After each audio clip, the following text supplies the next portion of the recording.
அன்புள்ள கன்னி ராசி அன்பர்களே வணக்கம். இந்த வார ராசி பலன். கன்னி ராசினருக்கு 10ல் குரு வக்கிரம், விரய ராசியில் கேது, 3ல் புதன், 4ல் சூரியன், செவ்வாய், சுக்கிரன், சந்திரன், 6ஆம் இடத்தில் ராகு, 7ல் சனி. உங்கள் ராசிக்கு சுகஸ்தானம் எனும் சொல்லக்கூடிய 4ஆம் இடத்தில் சூரியன், செவ்வாய் இருப்பதால் அலைச்சல் காரணமாக இருப்பதை அனுபவிக்க இடையூறுகள் ஏற்படும். உடன் இருப்பவர்களிடம் தேவையில்லாத மனஸ்தாபங்கள் உண்டாகும். ராசிக்கு 6ல் ராகு, 10ல் உள்ள குரு வக்ரகதியில் சஞ்சரிப்பதால் எதிர்பாராத தன சேர்க்கையை அடையக்கூடிய வாய்ப்புகள் உண்டு.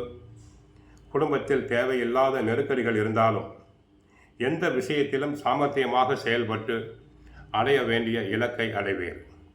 சுக்கிரன் 4ல் சாதகமாக சஞ்சரிப்பதால் சிலருக்கு அசையா சொத்துக்களில் முதலீடு செய்யக்கூடிய வாய்ப்புகள் உண்டு. நீங்கள் வியாபாரத்தில் நீங்கள் போட்ட முதலை தாராளமாக எடுப்பீர்கள், லாபம் கிடைக்கும். வேலைக்கு செல்பவர்களுக்கு உடன் இருப்பவர்களால் சிறு சிறு நெருக்கடிகள் ஏற்பட்டாலும் திறமையாக சமாளிப்பீர்கள். உயர் அதிகாரிகளுடைய ஆதரவு குறைகிறது. மாணவர்களுக்கு வீண் பேச்சை குறைத்தல் வேண்டும். கெட்ட சகவாசம் கூடாது. பெற்றோர் சொற்படி, ஆசிரியர் சொற்படி கேட்குதல் வேண்டும். குரு 10ல் இருந்து உங்கள் சுகஸ்தானத்தை பார்வையிடுவதாலும் 6ல் ராகு இருப்பதாலும் நீங்கள் நினைத்த காரியங்கள் சாதகமாக முடியும். ராசிக்கு 2க்குரிய சுக்கிரன் பலமாக இருப்பதால் குடும்ப உறவுகள் பலப்படும். கணவன் மனைவி கருத்து வேற்றுமைகள் சமயத்தில் அகலும். புது வீடு அல்லது இடம் வாங்கக்கூடிய அமைப்பு தங்களுக்கு உண்டு. தொழில் மூலமாக நல்ல லாபம் கிடைக்கும்.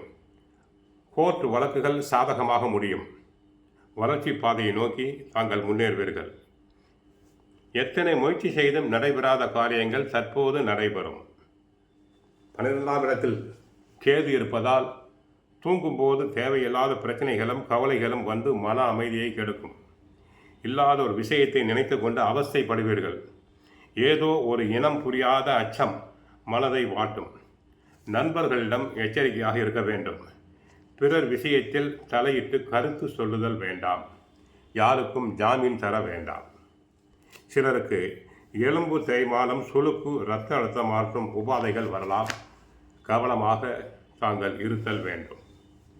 ஆக எப்படியோ பணம் தங்கள் கைகளில் புரளும். வரும் பணத்தை வைத்து பழைய கடன்களை அடைத்தல் வேண்டும். வேலைக்கு செல்பவர்களுக்கு உத்தியோகத்தில் அதிக உழைப்பு என்பதால் உடலில் அசதி, சோர்வு வந்து விலகும். கோவிலுக்கு சென்றால் மகாவிஷ்ணுவை வழிபடுங்கள். விஷ்ணு சகஸ்ரநாமம் பாராயணம் செய்யுங்கள். வாழ்க வளமுடன், மங்களம் உண்டாகட்டும்.